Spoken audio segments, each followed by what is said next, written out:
Bible చదవక జ్ఞానం నాకు ఇచ్చే సాలయ్యా, నేను బైబిల్ చదువుకున్నా చెప్పి బైబిల్ ముందు పెట్టిన జ్ఞానం ఉండే దేవుడు తప్పనిసరిగా జ్ఞానాన్ని దేవుడు మనకి ఇస్తాడు. నేను అది దేవుడి ముందు పట్టుకుని నాకు జ్ఞానం కావాలి, సేవ చేయమంటున్నావు, నా మాటలు ఎవరు వింటారంటే ప్రభు ఒక మాట చెప్పాడు, దాన్ని చేస్తూ నువ్వు ప్రార్థించి గంటన్నర నిలబడి మాట్లాడే జ్ఞానం దేవుడు నాకు ఇస్తానన్నాడు.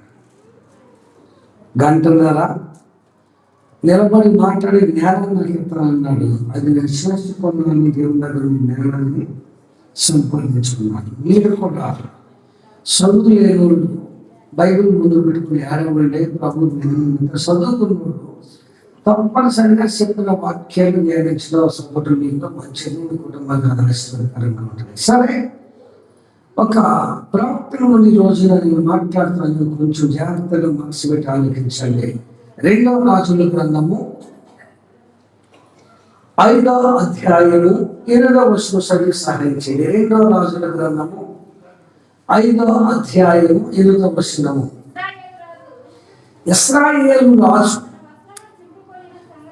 తన వస్త్రమును చింపుకొనిన సంగతి దైవజనుడైన ఎలీషా వినబడినప్పుడు, నీ వస్త్రములను ఎందుకు చింపుకొంటివి? ఇశ్రాయేలీయులు ప్రవక్త ఒకడు ఉన్నాడని నీకు తెలియబడినట్లు అతనిని నా యొద్దకు రానిమ్ము అని రాజు నాకు వర్తమానము తెలియజెప్పాను. చాలు చిన్న ప్రార్థన చేసుకున్నాం.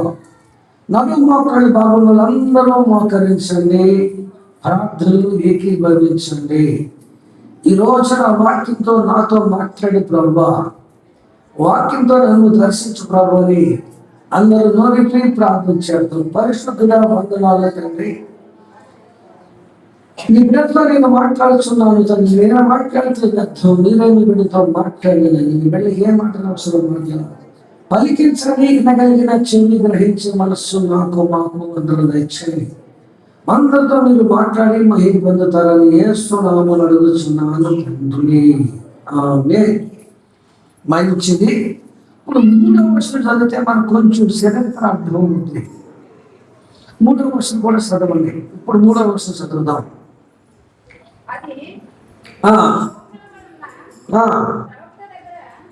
సోమ్రులో ఉన్న ప్రవక్త దగ్గర నా వెళ్ళిన వాడు ఉండవాలని నేనెంతో కోరుచున్నాను. నా వెళ్ళిన వారికి కలిగి ఉన్న కుష్ఠ రోగం బాగు చేయమని తన యజమానురాలతో నేను సాధాపడి ప్రజలు. ఈ చరిత్ర మనం చాలాసార్లు విన్నాం, చాలాసార్లు చెప్పుకున్నాం. నిజమైన చిన్నది ఒక బానిసగా వెళ్ళినది ఆ ప్రాంతానికి. ఆ ప్రాంతంలో బానిసలు పెడుతుందంటే ఒక చిన్న సాక్ష్యం ఇచ్చినది. నయమాను బహుభయంకరమైన కుష్ఠ జబ్బుతో కుంగిపోతున్నాడు. పేరు మాత్రం మంచి పేరున్నది, పరాక్రమశాలి పేరున్నది. ఎవరికి? నయమానికి. కానీ కలిగినది ఏమిటంటే కుష్ఠ రోగం కలిగినది. ఈ కుష్ఠ రోగం పోవడానికి ఇజ్రాయేలు ఆ ఇంటిలో నయమాను ఇంటిలో ఒక బానిసగా బ్రతుకుతున్న, పని పిల్లగా బ్రతుకుతున్నది. ఆ పని పిల్ల ఒక సాక్షించాడు, సోములో నాకు మంచి దైవజనుడు ఉన్నాడు, లేక మంచి ప్రార్థన పరుడు ఉన్నాడు, లేకపోతే ఒక మంచి ప్రవక్త ఉన్నాడు. అక్కడికి వెళితే నా యజమాను కలిగిన కుష్ఠరోగం పోతుంది, అతడు ప్రార్థన చేయగా ఇతడు బాగుపడతాడు. చిన్న సాక్షి ఇచ్చింది. ఎవరికి ఇచ్చింది? ఆ కుష్ఠ వ్యాధితో ఉన్న నయమాను భార్యకి మాట చెప్పింది.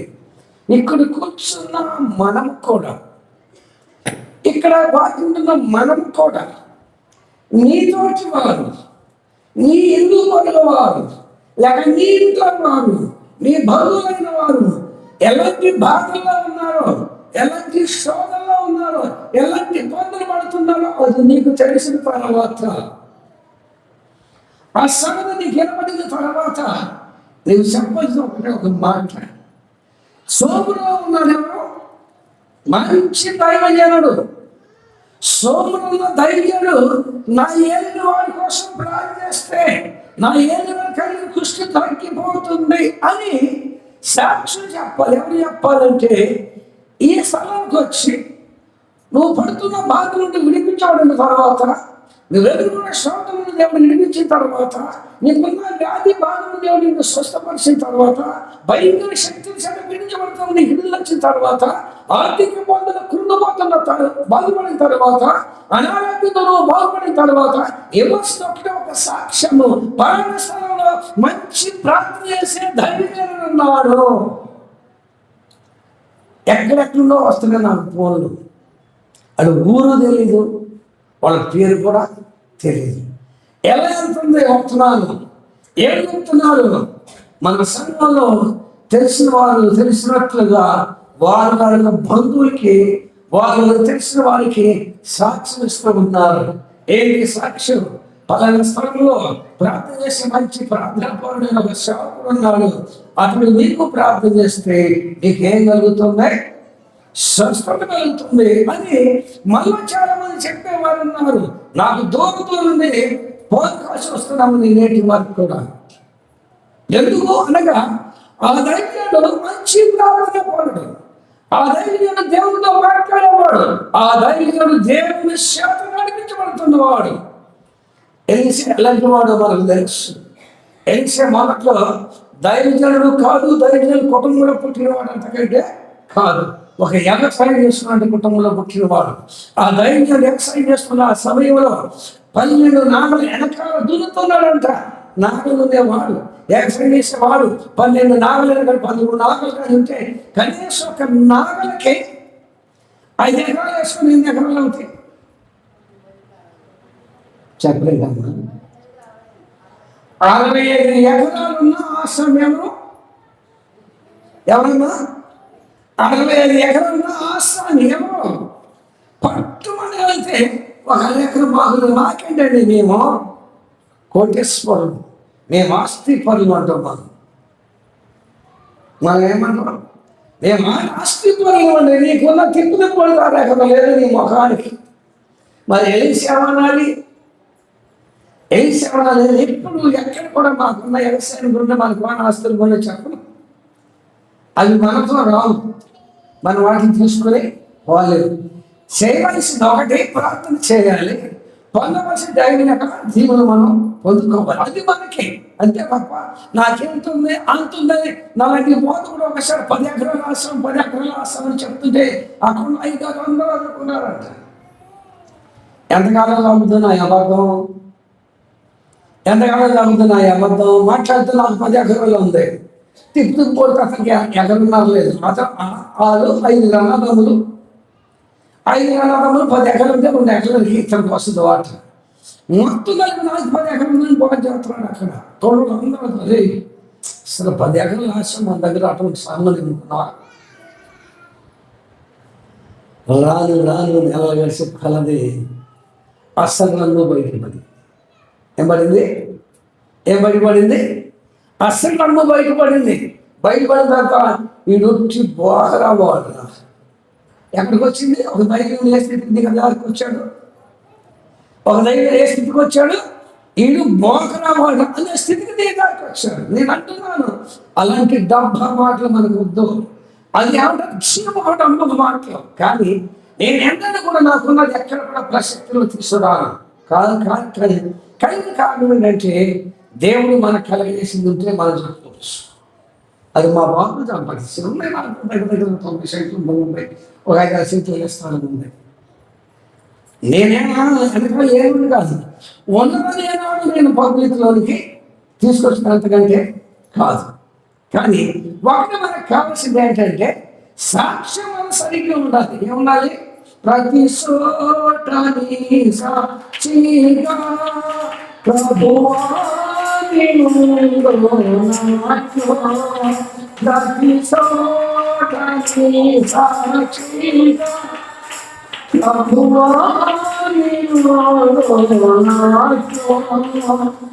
ఆత్మాభిషేకం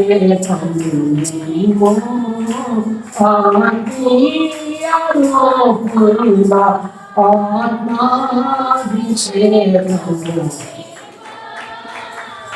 ఆత్మీయలో పొంద ప్రియాయేసుని చెప్పి ప్రియమాన హృదయ మోదమాన వచ్చి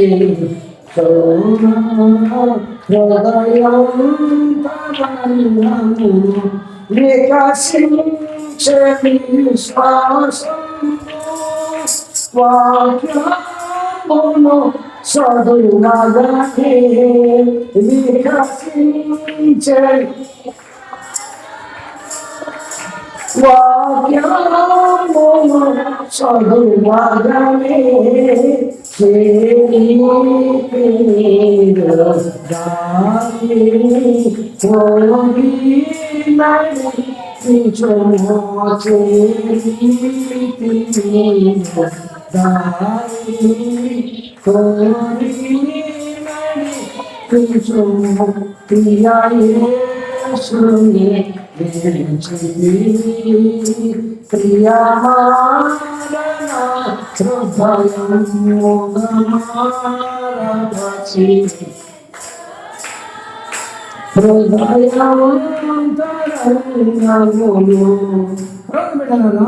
సాక్ష్యము నిలబడాలి, సాక్ష్యం సరైనది అందాలి.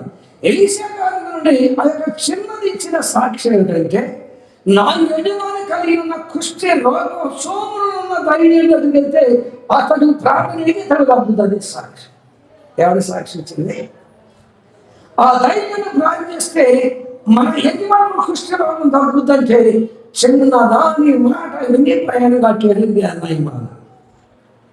ఎవరి మాట విని నేరుగా ఎక్కడికి వెళ్ళాడంటే రాజు దగ్గరికి వెళ్ళాడు. రాజు చూపించాడు, ఇదివయ్యా ఒక సింగిల్ సాక్షి వచ్చింది, ఇది నేను పెద్ద లేఖన రాసుకొచ్చానంటే ఆ రాజు కిడ్డుడైపోయాడు. నేనేమన్నా దేవుళ్ళ ఇతను బాగు చేయడానికి ఇది కలహనికే తప్ప సమాధానం రాలేదని చెప్పి రాజు కథ చేయండి బట్టలు సింపుల్ ముందుకు వస్తున్న సంగతి ఎవరికి వచ్చింది వార్త? ఎవరి దగ్గరికి వస్తే వార్త? ఎలీషా గారి దగ్గరికి వచ్చింది మాట. ఎలీషా గారు, రాజా ఎందుకు నువ్వు బట్టలు పోవచ్చు వచ్చింది, ఎందుకు నువ్వు ముందుకు వసుకోవాల్సి వచ్చింది? ఇశ్రాయేలు మధ్యలో ఒక ప్రవక్త ఉన్నాడు. ఇశ్రాయేలు మధ్యలో ప్రవక్తల సంగతి నీకు తెలియదా? ఎవరు నీ దగ్గరికి వచ్చారో ఆ వ్యక్తిని నా దగ్గరకు పంపించు, అతని కోసం నేను ప్రార్థన చేస్తాను. ఏమంటున్నాడు? ఏమంటున్నారమ్మా? అతని కోసం నేను ఏం చేస్తాను? ప్రార్థన చేస్తాను. నిజమే.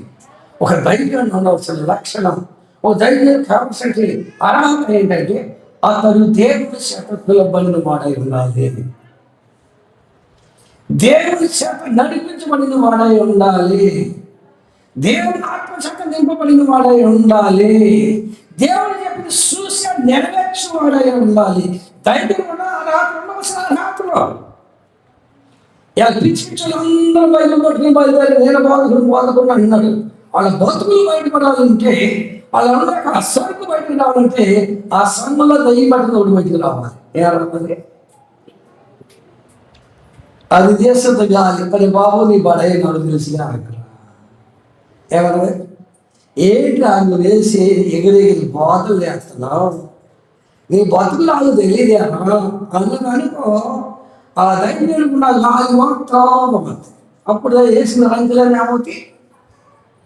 నేను అంటున్నాను, ఎలాంటి రోగమునైనా సరే,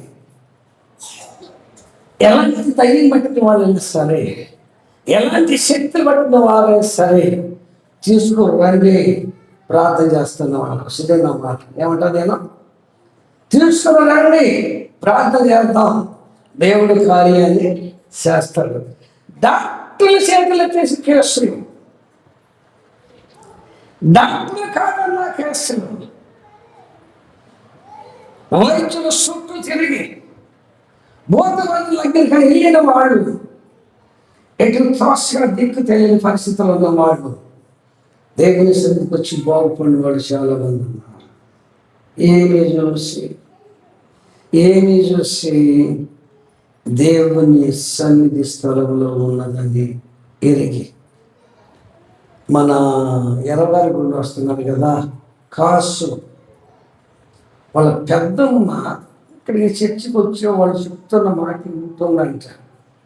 అక్కడ కార్యం జరుగుతుందండి, దేవుని ఆత్మస్థలంలో ఉన్నదని చెప్తుంటే ఒకరోజు పట్టపడి సెంటర్లు కొన్ని వస్తూ ఉందంట. అది వాళ్ళ అమ్మ ఇక్కడే ఉంది, సునీత ఎక్కడ ఉంది, అది వాళ్ళ అమ్మగారు చెప్తుందంట. ఈ పట్టపడి చూసుకుంటూ వెళ్తుంటే మందులో అగ్ని మండుతూ ఉందంట. దేవుని స్తోత్రం కలుగుగాక. పట్టపడి అగ్ని వస్తుందంట. రే కాసుగా మీరు చెప్పిన మాట ఏంటనుకున్నారు, కానీ నిజమేరా మందులో అగ్ని మండుతో నేను చూశాను అన్నమాట. సాక్ష్యం ఏముంది మందిరంలో? ఏముంది మందిరంలో? సెపరేట్ అమ్మా, దేవుని సన్నిధి మందిరంలో ఉన్నది, దేవుని ఆత్మతో నింపబడి ఉన్నది మందిరం. అందుకని గుడ్డివారు మోసాలు చేతులలో గుంపులుగా పడి ఉన్నారు. ఎక్కడ పడి ఉన్నారు? బిజినెస్గా కొనేది దగ్గర మీకు గుర్తుండాలండి. సీనియర్ ఏమన్నా కానీ సరుకు లేదు మన దగ్గర. మరి టైం అయిపోయింది, అది నేను చెప్పేస్తున్నాను. ఎక్కడ పడి ఉన్నారు? ఆ టైంలో వైద్యులు లేకున్నారా? ఆ టైంలో కూడా వైద్యులు ఉన్నారు. అనేక మంది వైద్యుల దగ్గరికి వెళ్ళి తనకున్నంతా 1000% మరింత సంకటపడింది. ఎవరు? 12 సంవత్సరాల రక్తశ్రీ వ్యాధి కలిగిన ఆ టైంలో కూడా ఉన్నారు వైద్యులు. కానీ ఎక్కడ కూర్చున్నారు? ఫ్రీ బస్ అంటే ఎవరు ఆటోలు ఎక్కట్లే. ఏ బస్సులు అంటే ఫ్రీ బస్ అంటే ఎవరు ఆటోలు ఎక్కట్లే. ఎందుకంటే ఆటో ఇస్తే ఏమవ్వాలి? ఛార్జీ ఇవ్వాలి. ఇంకొక అరగంట పర్వాలేదు. దేనికోసం ఎదుగుతున్నారు? ఫ్రీ బస్ కోసం ఎదుగుతున్నారు.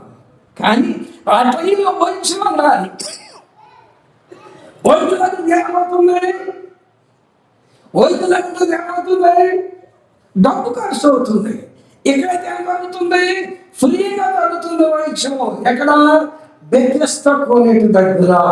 అందుకనే గుంపులుగా ఒక్క జబ్బులు కదండి, అనేక జబ్బుల వాళ్ళకి అక్కడ దగ్గర కూర్చున్నారు. నేనంటున్నాను, ఏ జబ్బుకైనా వైద్యులు ఎవరు చేస్తారు? నా దేవుడు చేస్తారు. ఎలాంటి జబ్బులైనా నా దేవుడు ఏం చేస్తారు? బాగు చేస్తాడు. ఆ టైంలో కుష్ఠరోగం పోవడం బహు కష్టం. కుష్టి వ్యాధిగ్రస్తులు ఊరి బయట అవి వేసి ఉంచేవారు. గ్రామంలో ఇచ్చిన వాళ్ళు కాదు. అది గాలిదంతా కుష్టి తగ్గుతుంది, కుష్ఠరోగం వస్తుందని చెప్పేసి అనుకున్న టైంలో బహుభయంకర జనాల్లో ఉన్న నయమానికి ఒక చక్కని వార్త అందింది. ఆ వార్త అంటే సోములో ఉన్న దైవం దగ్గరికి వెళ్తే ఇతని కుష్టి రోగం కోసం ఏం చేస్తాడని బాగు చేస్తాడు. నిజమండి. దేవునికి అసత్యం లేదే, దేవుని సమస్తము సాధ్యమే. కానీ ఆ వార్తను రాసు బట్టలు చింపుకున్నాడు. ఎందుకు బట్టలు చింపుకోసం? మీ మధ్యలో ఒక ప్రవక్త, ఇసరి మధ్యలో ప్రవక్త రాశాడు. నీకు తెలియదా? ఆ కుష్టి రోగిని చెప్పలేదు అమ్మా. కుష్టి రోగిని ఎవరి దగ్గరికి? మనం ఆ చర్చి ఉన్నాక యోహాను, రవి గారు, చిన్నలక్ష్మి, పెద్ద లక్ష్మి వచ్చిందంటే ఆ అమ్మాయి ఏ జబ్బుతో వచ్చింది? టీవీ జబ్బుతో వచ్చింది. ఏ జబ్బుతో వచ్చింది? ఈ అమ్మాయి టీవీ జబ్బు ఉన్నది తెలిసి ఎవరికాయ ఏరి లోటాలు చెరువులు కాసి మొత్తం పెట్టేస్తున్నారు. ఎందుకు?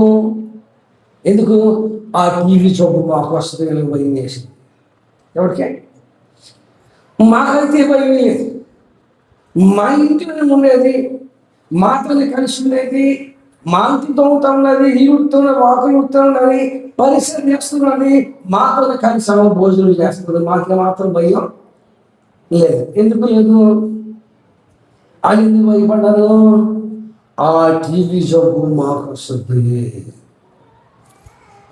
ఏమంటున్నాడు?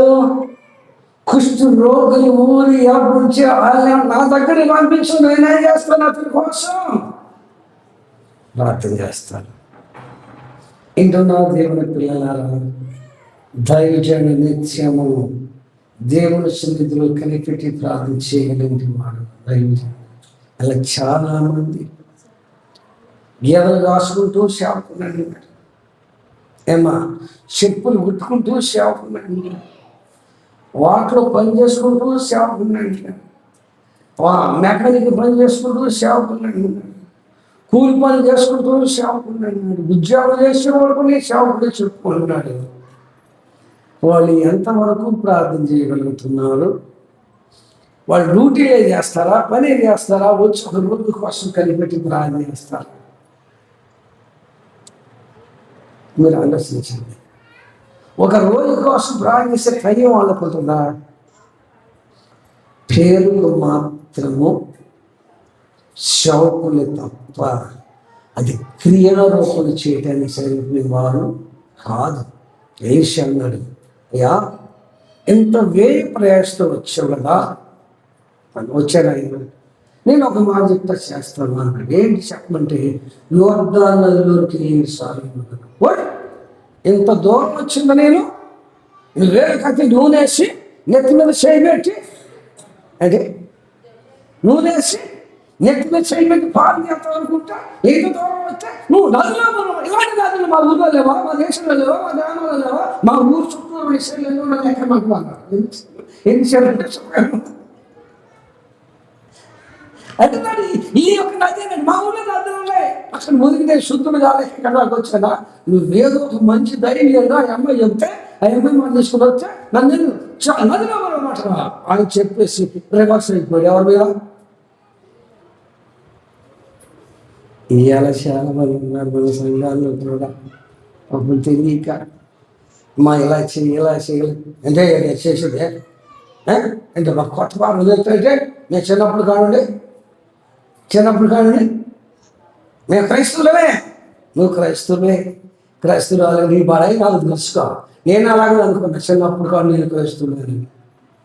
ఏదమ్మా నేను కూడా ఏమనుకున్నాను, నేను కూడా చిన్నప్పుడు క్రైస్తవుని అనుకున్నా. క్రైస్తవునే కానీ క్రీస్తుకు విరోధి. వింటున్నారా భక్తులారా? మీరు క్రైస్తవులే, ఏదో ఒక మతానికి చెందిన వాళ్ళు, ఏదో ఒక మిషన్కి చెందిన వాళ్ళే కాదంటలేదు. కానీ నువ్వు క్రీస్తుకి విరోధువా, దేవునికి స్నేహితుడువా, దేవుడు నీతో ఉంటున్నాడా, దేవుడు నీ ప్రార్థన వింటున్నాడా, నీ ప్రార్థన దేవుడు నీకు ప్రతిఫలం వెళ్ళాలి చేస్తున్నాడా? నేను అనుకున్నాను క్రైస్తవుని అనుకున్నాను 23 సంవత్సరాల జీవితం నేను పాడు చేశాను. ఎందుకంటే ఆ టైంలో మాకు చెప్పేవారు లెక్క నడిపించే మైమన్నులు కాక. అర్థమవుతుందా? 5 వారం ప్రాంతానికి వెళ్ళి ఏదో కానుక వేసి ఆ దారినట్టు మందుకెళ్ళడం. వీళ్ళు పెద్దల సంఘటనలు ఆ పాస్టర్ గారు వచ్చిన సంఘాలు పంచుకుని వాటా తీసుకునేవాళ్ళు తప్ప నీ పరిస్థితి ఎలా ఉన్నది, నీ కుటుంబ పరిస్థితి ఎలా ఉన్నది, నువ్వు మందిరానికి వస్తున్నావు, నీ జీవితంలో ఏమైనా మార్పు వచ్చిందా, మార్పు చెందావా, మార్పు తీసుకుందావా అన్న పదవాలు ఆ దినాల్లో వాళ్ళు వెళ్ళాలో ఆ మాట మీరు వెళ్ళాలి. నేనెవరు ఉన్నా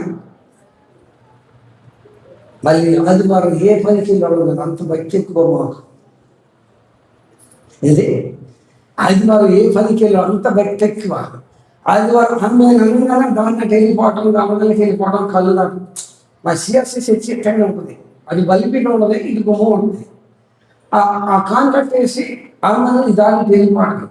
ఇది పామైపోతే గమనిల్లు మాకు చర్చికి ఎదురుగానే ఎంత శ్రమ లేకుండా సైతం తీసుకొచ్చి పెట్టాడు చూసారు మాకు.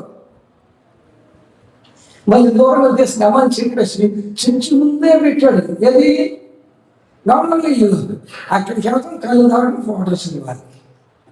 ఇది మా భక్తి, ఇదన్నా మా భక్తి. మేము భక్తి కాదు, అప్పుడు మంచి భక్తి పోలేదు. ఇప్పుడు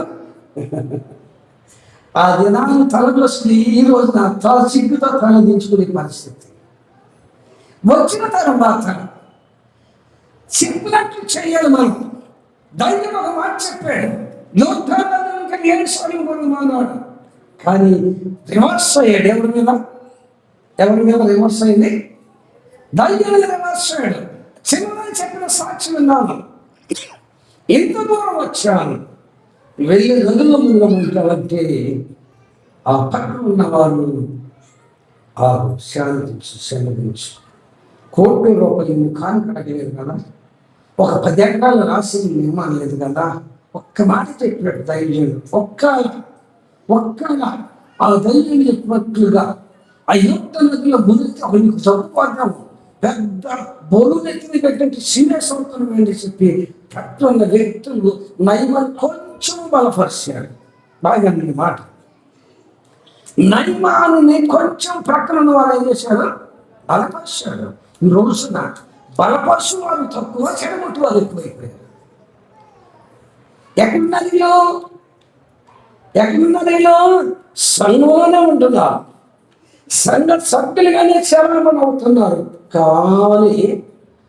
కానీ పైనంతా పర్సనాలిటీ, లోపలంతా మున్సిపాలిటీ. మన బతుకులు అర్థమైందా? పైనంతా పర్సనాలిటీ, లోపలంతా మున్సిపాలిటీ. ఇది ఎవరికి తెలియదు అనుకుంటున్నారు, కానీ దేవుడు తెలుసు నీ అంతరంగంలో ఉన్నది. నీ ఆలోచన ఎవరు తెలుసు, నీ తలంపులు ఎవరు తెలుసు. ఒక ఇక్కడ కూర్చొని ధైర్యంలో నీ మాట వినకపోవచ్చు, కానీ ఆ మాట ఎవరు వింటున్నారు? వినయం కూర్చుని మోసం గురుడు ఆడిపోసుకుంటున్నారు అంతే. అక్కడికి వెళ్ళొద్దు. ఎవరు ముందు మాట్లాడుతున్నారు? మోస ఎవరు మిరియంగా వినోదా కాదు, తోబుట్టునోడి మీద చెడికాలు పడుతుంటే ఆ మాట ఎవరున్నారంట? జాగ్రత్త. వాళ్ళ ధైర్యం లేకపోవచ్చు. నేను చెప్పుకునే మాటలు ఎవరు వింటున్నారంటే దేవుడు వింటున్నాడు. మోసం తెలియదు ఆ విషయం, దేవుడే చోట్లు చేసుకోవాల్సి వచ్చింది. ఎవరి గురుండి? అహరోను మిరియం గురుండి. అర్థమవుతుందా? నేను అంటున్నాను, ఒక మనిషి బలహీనత అవుతుంటే, ఒక స్త్రీ కానీ పురుషుడు కానీ బలహీనత అవుతుంటే మన వేక్షలు, మన వంతు ప్రకారం మన వేక్షలంటే వాళ్ళని ఓడించు మాటలతో వాళ్ళు బలపరచాలి. మనం నయమాను బలహీనుడైపోయాడు.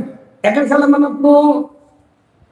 యోర్దానుకి వెళ్ళమన్నప్పుడు ఆయనకున్న విశ్వాసం పూర్తి కోల్పోయాడు.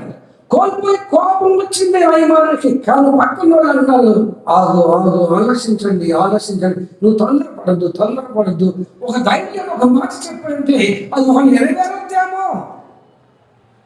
ధైర్యం చెప్పిన మాటను బట్టి కానీ వెళ్ళదాం, ఎందుకు కంగారు పడుతున్నామని అతన్ని బలపరచగా. ఎవరు బలపరిచింది? నయమాను బలపరచగా ఆ రథాలు వేసుకుని యోర్దాను దగ్గరికి వెళ్ళి 7 సార్లు మునగగా. ఎంత చక్కగా ఉందని 14 వచ్చినాం. ఎంత చక్కగా ఉందని 14 వచ్చినాం. ఎవరు చెప్పినట్టు? అందరూ మాట్లాడు. ఎవరు చెప్పినట్లు? దైవజనుడు చెప్పినట్లు యోర్దాను నదిలో 7 మార్లు మునగగా అతని దేహము పసిపిల్ల దేహం వలె ఆయన. ఎవరి మాట ప్రకారం యోర్దాను నదిలోకి వెళ్ళి మునిగాడు? ఎవరు చెప్పిన మాట ప్రకారము? ఒక మంచి ధైర్యం చెప్పిన మాట ప్రకారము, ఒక ధైర్యం ఇచ్చిన సలహా ప్రకారము, ఒక ధైర్యం చెప్పిన రీతిగా అతను వెళ్ళి యోర్దాను నదిలోనికి వెళ్ళి మునగగా ఉందా, జబ్బు పోయిందా? నేను అడుగుతున్నాను, ప్రభువా నాకు సదృశం లేదు నాయన, నన్ను సేవ చేయమంటున్నావు, నేను ఎలా సేవ చేస్తాను? రోగులు వస్తున్నారు, నేను ఎలా బాగు చేస్తాను అడుగుతప్పుడు అన్నాడు. అరగంట చచ్చిపోయే వ్యక్తి నేను బ్రతికిస్తాను, కానీ 3 కార్యాలు చేయాలి. ఏ మనిషి చచ్చిపోతున్నాను, నా మనిషి 3 కార్యాలు చేస్తే ఆ చనిపోయే మనిషిని బ్రతికిస్తాను. ప్రభు నాకు ఇచ్చిన మాట నేటి వరకు తప్పకుండా చూడ కార్యాన్ని చేస్తూ ఉన్నాడు. అర్థమైందమ్మా? దేవుడు నాతో చెప్పిన మాట. ఎందుకు చెప్పాడంటే నేను ఏడుస్తూ ఉన్నాను, వేదనతో కుంగిపోతున్నాను. ఎప్పుడు చూసినా కనీసం లేదంటే 1000-1500 నా జీవితంలో ఉండే ఆ టైంలో. ఎదురు గుడ్లా కష్టపడి పనిచేసేవాళ్ళు. 2 మైక్ సెట్ తిప్పుతాను, ఒక మైక్ సెట్ కాదు. తమాలు ఎవరి ఎప్పుడన్నా చేతులు ఉంటాయి. ఆ సమయంలో పూర్తిగా వాటిని ఆపేసి ఒక మనిషికి తన్నేసి ఒక మనిషికి సేవలో ఉంటుందని సేవ తీసుకుంటే వచ్చిన కోతలు మహానుభావుడు ఆయన ఈ పంచాయతీ ఎలక్షన్ మైకా కోసం డెవలప్ తీసుకొచ్చాం మా దగ్గరికి. మేమన్నాం అప్పుడు చుట్టింట్లో ఉన్న చింతచెట్టు కింద ప్రార్థన 1989 సంవత్సరం సంఘటన ఇది. అప్పుడు వచ్చి 2 నెలలు 3 నెలలు అవుతుండే ఈ పంచాయతీ ఎలక్షన్ వచ్చింది. మరి ఆ రెడ్డి గారిని అమలు తీసుకొచ్చాడు. అంటే మీరు రావద్దు, మనిషికి ఇస్తే రోజు వారి కూలి వస్తుంది, డబ్బులు వస్తుంది అని చెప్పేసి తీసుకొస్తే నేను అన్నాను అది షాపు పడుకునే మైక బయటికి ఏమనంటే చాలా బండబూతులు తిట్టాడు, చాలా బండబూతులు తిట్టాడు. కానీ నేను చచ్చిపోయేటప్పుడు దిక్కుమాలి సాగు చచ్చిపోయాడు. అంత హింసాయాలను వచ్చాడు. ఒప్పుకోడు దేవుడు. ఎవరినంటే ఒక ధైర్యం అంటే దేవుడు సహించలేడు. నీ బిడ్డలు ఎవరైనా ఒక మాట నువ్వు సహించగలుగుతావా? నీ పిల్లలు ఎవరైనా ఒక దెబ్బ కొడుతూ నువ్వు సహించగలుగుతావా? ఆయన బిడ్డలు వల్ల మనల్ని ఎవరైనా ఒక మాట అంటే దేవుడు సహించలేడు. అబ్రాహం ఉన్నావా, వెళ్ళిపోయావా? ఏది దేవుని బిడ్డలు ఎవరైనా ఒక మాట అంటే దేవుడు సహించలేదండి. అమ్మాయి అసలు ఒక రకమైన హింస కాదు. ఆఖరికి మన దగ్గరికి కూడా వస్తే మేము పిలిచి భోజనం పెట్టి పంపించిన అంత నూరు బట్టల బూతులు అన్నమాట. అయినా మేము రెత్తలేదు. స్థలానికి మేము ఎందుకు వచ్చాం అనిపించుకోవటానికి వచ్చాం, తిరిగి అంటే రాలేదు. అర్థమవుతుందా? ఒక ధైర్యంగా నేను చెప్తున్నాను. మీరు అనుకోవచ్చు మన నాన్నగారే కదా, మీరు అనుకోవచ్చు ఎప్పుడు చెప్పే బాధే కదా, మీరు అనుకోవచ్చు. కానీ బయట నాకు ఫోన్ కాల్సి వస్తాను. నేను గొప్పగా చెప్పడం కాదు. వాళ్ళు ఫోన్ చేశాక నా నాన్నగారు ఇంకొక 10 సంవత్సరాల ముందు మీరు మాకు పరిచయం అయి ఉంటే ఇంకా ఎన్ని విషయాలు మేము తెలుసుకునేవాళ్ళము. మీరు ఇంకా బ్రతకాలి, మీకు హౌస్ పొడియాలి, మీ కొరకు ఏం చేస్తున్నాం? ఎవరు చేసేది? ఒక ఆయన అంటే కన్నీళ్ళతో ప్రార్థన చేస్తాను, కన్నీళ్ళతో నాన్న నేను కన్నీళ్ళు ప్రార్థన చేస్తున్నాను, ఏడుచుకుంటూ నాతో మన శాతం ప్రారంభించాడు. దైవజన విలువ మీకు తెలియట్లేదు, దైవజన విలువ మీకు తెలియట్లేదు. కానీ ఆ దైవం మీకోసం కన్నీటితో గంట తరబడి ప్రార్థన చేయని అక్కర్లేదు. వీళ్ళకి ఏం ద్రోహం చేస్తున్న ప్రభు అని చెప్పేసి 4 కన్నీళ్ళు కారిస్తే దాని ప్రతిఫలం మీరు అనుభవించడం తప్పదు. దాని ప్రతిఫలం మీరు అనుభవించేటప్పుడు చెప్తాను, ఒక ధైర్యం చెప్తున్నాను, మీ మేలు కోరి మీ క్షేమం కూడా చెప్తున్నాను. రేపొద్దున మళ్ళీ మీకు ఏదైనా సరే మళ్ళీ ఎవరు ప్రార్థన చేయాలి? ఎవరు ప్రార్థన చేయాలి? నేనే ప్రార్థన చేయాలి. అర్థమవుతుందా? గనుకనే నయమాను అనుకున్నది ఒకటే, జరిగింది మరొకటి జరిగింది. నయమాను అనుకున్నది ఏంటంటే నేను వెళితే నూనెసి నెత్తిని చేయబెట్టి, అది నాకు నూనెసి నెత్తిని చేయబెట్టి లేకపోతే కవ్వు విలించుకొని అసలు గదిలో బయట కూడా రాలేదనుకుంటా. ఆయన ఎక్కడ కూర్చున్నాడమ్మా? తన ఇంటి వాడుతుంది రథాలు. ఆయన చెప్పాను పోమంటే వాళ్ళే మనం ఆలోచించాడు, వెళ్ళాడు, మునిగాడు. 7వసారి మునిగి చూస్తే చెప్పరేటమ్మా. ఎందుకని? ఎవరు చెప్పిన మాట? అది దైవజనుడు చెప్పిన మాట. దైవజనుడు ఏ మాట చెప్పింది అది వారికి ఎలా ఉంటుంది? లాజరస్ గారి దగ్గర సామ్యూయల్ గారు, మా గురువు గారు, మళ్ళీ తెనాలి రాజరత్న గారు, గన్నవరం రాజరత్న గారు, మళ్ళీ మంగళగిరి దేవరాశ్రీ గారు దగ్గర మంచి వచ్చిన నెంబర్ సేవకులు ఉన్నారు లాజరస్ గారి చేతి కింద. ఈ సామ్యూయల్ గారు ఈ బంధువు అంటే చిన్నాయన కొట్టుకున్నాడు. ఈ సామ్యూయల్ గారు బాబాయ్ అంటున్నాడు లాజరస్ గారిని. ఆయన చేతికి సేవలు కనుక వెళ్ళి మా చిన్నాన్ని కలిసి చదువుని వెళ్తే, అరే సోమడ, అసలు పేరు సోమయ్య అంట, ప్రభులో పేరు స్వామిని పెట్టారు. ఏంటి బాబాయ్ అన్నాడంట. అరే పంచి చక్క తీసుకొని తుండు కట్టుకొని వాళ్ళ ఇంటిని గోతులు ఇంటిని మొత్తం ఎత్తుకుపోయారు అన్నాడు. ఎందుకెళ్ళి అడిగినా చెప్పలేదమ్మా. చూసొద్దాం నేను ఆయన ఏమన్నాడు, ఇప్పుడు పంచిలో సొక్కాడు కానీ ఆయన చనిపోయేవాడు పంచి కట్టుకున్నాడు. ఎవరు? సోమయ్య గారు. నేను చూశాను. అంటే చెప్పింది ఎవరు? దైవజనుడు. ఏదవలసిన బాధ్యత ఎవరిది?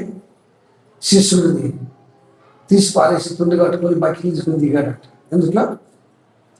లిటిల్ గోతలు దిగి మొత్తం ఎత్తి బయట మారవచ్చి, అరే తల్లిపై స్నానం చేసి రాలా అన్నాడు. ఎవరిని? సోమయ్య గారు. సోమయ్య గారు తలకి పైకి వెళ్ళి స్నానం చేసి బట్టలు కట్టుకు వచ్చిన తర్వాత, అరే ఇప్పుడు పిలవరా నాయన అన్నాడంట. ఇప్పుడు పిలవరానంట. 1, 2, 3 సమాధానం వచ్చేసిందంట. దేవుడు స్తోత్రం కలుగుతా. ఎవరు ప్రార్థన చేశారా? పెద్ద ప్రార్థన చేసి తగ్గని జబ్బులు తగ్గాయంట. ఎక్కడ వంగలదే నీ దగ్గరదే లొంగాయంట. అక్కడ దగ్గరికి వెళ్ళి నా గురువు గారు, సంసనయ్య గారు, లలరాయ్ గారు, ఈ పెద్ద అందరూ వెళ్ళారంటే దేవుడు ఉంటాయి. అందరు సీవాటి ఒకటి పంపించిందంట. లాస్ట్ ఇంటి వచ్చాడంట. ఈయన పని అయిపోద్ది. ఏంటది? ఈయన పని కూడా ఈ బైక్ ఎక్కలేసుకుంటారు. ఎందుకంటే గాలి తీసి పంపించింది కదా. నేనన్న మాట కాదు, సంవత్సరాలు గారు చెప్పిన మాట మీకు తెలుపుతుంది ఏమాట.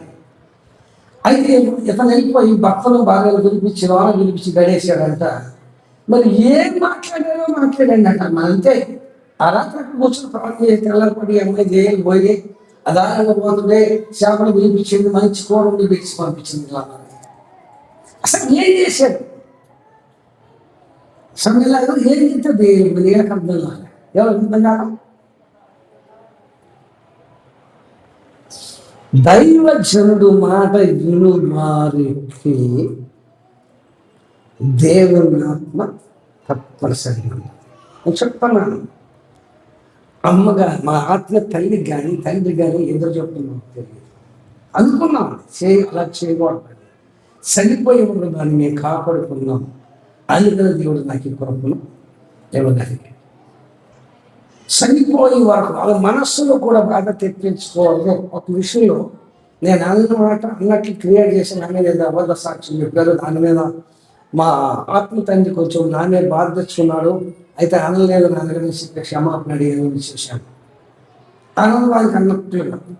కానీ ఎలీషా ఎట్లా ఉండేవాళ్ళు అలా ఉండేవాడిని నా గురుగారు. అసలు ఏ విషయంలో నేను రాను, నిన్ను చేయను, నాకు ఖాళీ లేదు అన్న మాట నా మాట ఇప్పుడు కూడా రాలేదు. 2 సంవత్సరాల పాటు శనివారం రావటం, ఆదివారం క్రమం చూసుకోవటం, సోమవారం వెళ్ళిపోవటం, 2 సంవత్సరాలు మా గురుగారితో పాటు నేను అలా తిరిగి నేను ఏం చేశానంటే కొంచెం డబ్బు నేను సంపాదించుకోలేదు. కానీ మా గురువు గారి కలిగి ఉన్నది కొంచెం మాత్రమే నాకు దక్కింది. ఏంటన్నా విశ్వాసాల చెప్తున్నాను, ఒక ధైర్యాన్ని మీ మీద మీరు చెప్పిన మాటలు మీరు ఏడ్చారంటే చూసే దాన్ని తప్పక నెరవేర్చండి. ఎప్పుడు మీ కీడు కోరి ధైర్యం చెప్పడు. ఒక మాట చెప్పండి, దాని వెనకాల గొప్ప ఆశల నుండి ఎరిగి ఉండాలి. అందుకే చెప్పాడు, నయమను చెప్పాడు, నయమను కొంచెం బాగుంచాడు. కానీ పక్కన వారు బలపరిచాడు. 7 సార్లు మునిగాడు. 7 సార్లు మునగదా ఉందా ఏంటంటే నాన్నగారు కుష్ఠరోగం అంటున్నారు. మేమంతా మాకే కుష్టి, కానీ శరీరం కుష్టి వ్యాధి లేకపోవచ్చు. కానీ ఆత్మను అంటుకున్న కుష్టి కోసం మీరు ఏం చేయాలి? ఆత్మ కోసం అంటుకున్న కుష్టి కోసం మీరు ఏం చేయాలి? ప్రార్థన చేయాలి.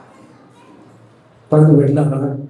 ఎందుకు ఈ విషయం నేను గుర్తు చేయాల్సి వచ్చిందంటే ఈ రోజున పొట్ట గొడుగు వెళ్ళుతున్న సంఘాలు, పొట్ట తెప్పల కోసం వచ్చేవాడు గొల్లెంతమంది ఉన్నారు సేవకులు.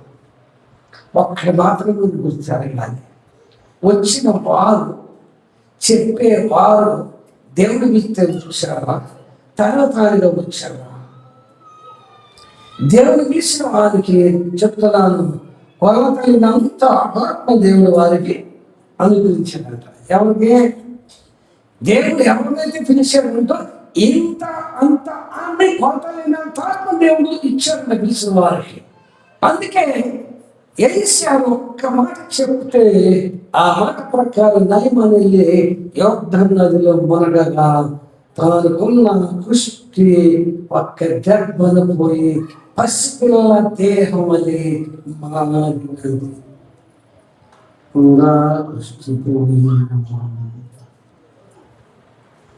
మరి ఇక్కడే ఉన్నారా? ఉందా కుష్టి వ్యాధి పోయిందా? ఏం చేస్తే చెప్పలేదమ్మా. ఏం చేస్తే మాట్లాడతారు. ఏం చేస్తే పోయింది కుష్టి జబ్బు? ఏం చేస్తే పోయింది కుష్టి జబ్బు అంటే సేవకుడి మాట విన్నందుకు, సేవకుడు చెప్పినట్టు చేసినందుకు జన్మానికి పోన కుష్టి వ్యాధి ఒక్క మాటతో దేవుడు ఏం చేశాడు? ఆజ్ఞాపించినది సూచ తప్పక చేయగలిగి నయమాను జీవితంలో కుష్టి జబ్బు లేకుండా పోయింది. పాపం నయమాను వదిలించుకున్నాడు. గేహేసి అక్కడికైతే మళ్ళీ కంటపోమాట. ఏంటమ్మా? నయమాను వదిలించుకున్నాడు. చెప్పండి. నయమాను వదిలించుకున్నాడు, గేహేజీ తగిలించుకున్నాడు. మనం వదిలించుకునే స్థితిలో ఉన్నామా, తగిలించుకునే స్థితిలో ఉన్నామా? వదిలించుకోవాలా? ఎన్ని తగులుకోండి మనకి, ఎన్ని ఆపులు పెడతాడు సైతాలు, ఎన్ని ఆపులు పెడితే ఆపులకి వెంటనే వీళ్ళు ఏమవుతున్నారు? లోపడిపోతున్నారు, లోనైపోతున్నారు. కష్టపడుకున్న డబ్బులు వచ్చేస్తాయని చెప్పేసుకొని ఏం చేస్తున్నారంటే ఆ డబ్బు తెచ్చుకొని వీళ్ళు ఏమవుతున్నారు? నయమాను వదిలించుకున్నారు. అమ్మా, నయమాను వదిలించుకుంటే గేహేజీ గుట్టుకునే తగులుకోవాలా? గేహేజీ వదిలించుకున్న నయమాను కుష్టి గేహేజీ గుట్టుకునే తగులుకోవాలా? ఏం చేసిన తగులుకుందంటే కావాలని ఎగబడ్డాడు, రథం అమ్మటి పరుగు ఎత్తాడు. దేనికోసం?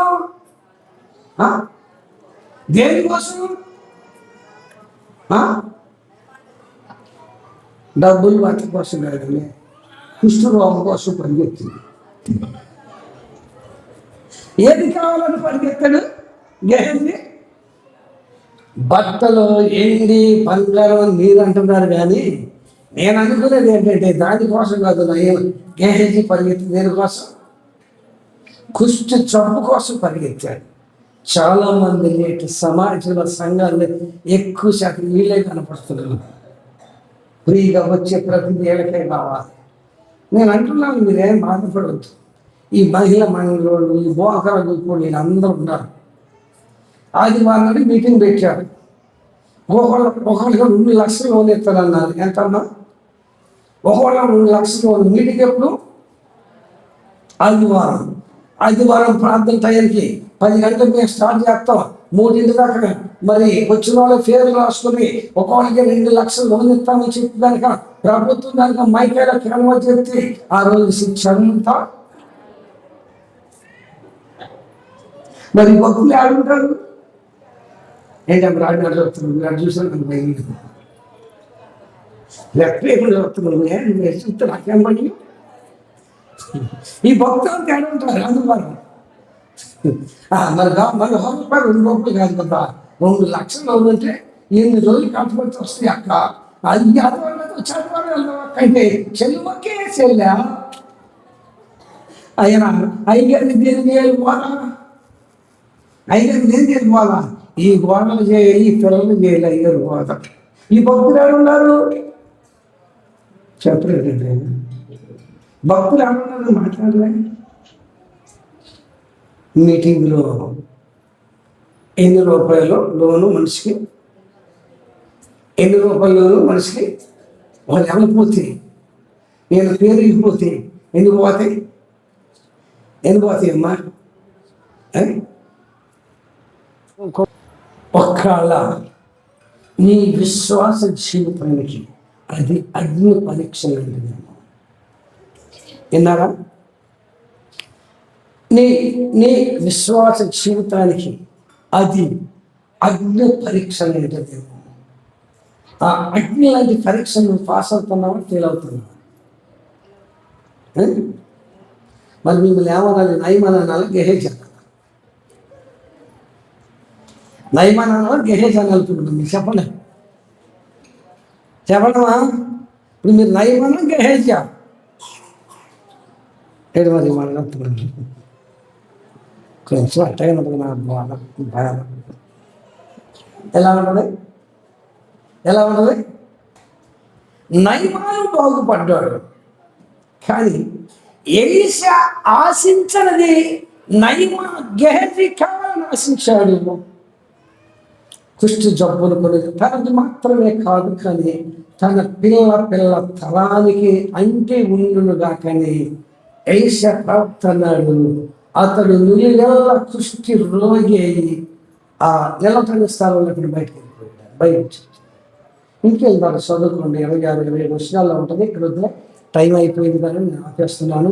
26-27 వర్షాలు చూస్తే నయమాను పోగొట్టుకున్న కుష్టి జబ్బుని గెహేజీ కావాలని తెచ్చుకున్నాడు. జాగ్రత్త. మంచి ప్రార్థన చేసుకుంటున్నాను నీవు, మంచి అణుగులు ఎదుగుతున్నాను నీవు. సాతాను అప్పుడప్పుడు నీ మీద దృష్టి పెట్టి నీకున్న విశ్వాసాన్ని కొల్లగొట్టి ఏదేదో తీసుకొచ్చి నీ ముందు పెడుతుండగా వాటిని ఆశించి భ్రష్టుడు కావద్దు, కుష్టి రోగస్తుడు. అంతకంటే నయమాను పోయిన కుష్టి గెహేజీకి మాత్రం పిల్ల తరానికి వేశారు. అతను మాత్రమే కాదు, చదువు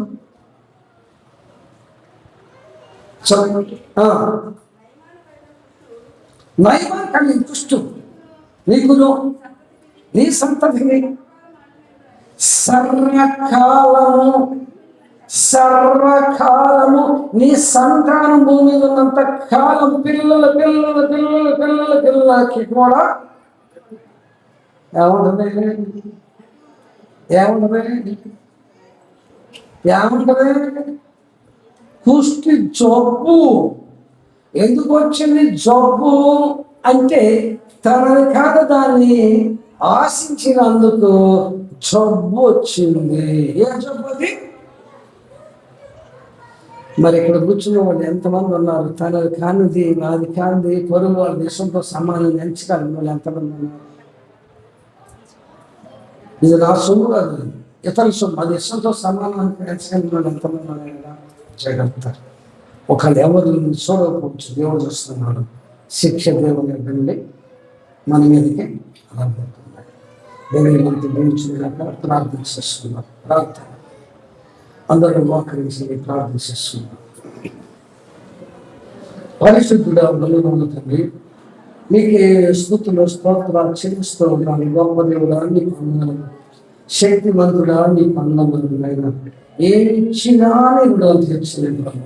మంచిది మాలో కొంచెం మన్నించి క్షమించు. నయమాను కలిగిన చుట్టి పోగొట్టుకున్నాడు, గెహజీ కావాలని తగ్గించుకున్నాడు బ్రహ్మ. మేమైతేనైనా నయమానాల పోగొట్టుకునే స్థితిలో ఉండబట్టి మీరు సహాయం చేయండి. ఎలీషా ప్రవక్త దగ్గరికి చిన్నగా ఆయన మాట అయింది.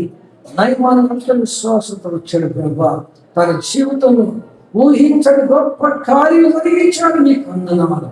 యోర్దాను 7 మాటలు మనకున్నాను. తనకున్న కుష్టి రోగం పోయి పచ్చుల దేహం తన దేహం మారిందని లేఖనాలు తెలుసుకున్నాను. వాళ్ళ ఆత్మ కుష్టితో మేము కుండిపోతున్నా, మమ్మల్ని క్షమించి నైపుణ్యం కృష్ణుని విడిపించి మమ్మల్ని కూడా విడిపించి మంచి వ్యక్తులుగా సమాజంలో సంఘంలో ఏమన్నట్టుగా సహాయం చేయాలి. చెప్పిన మాట దోషం నన్ను మంది చివరిలో విశ్వాసం కలగ చేయాలి. యేసు నామమున అడుగుచున్నాను తండ్రి, ఆమేన్.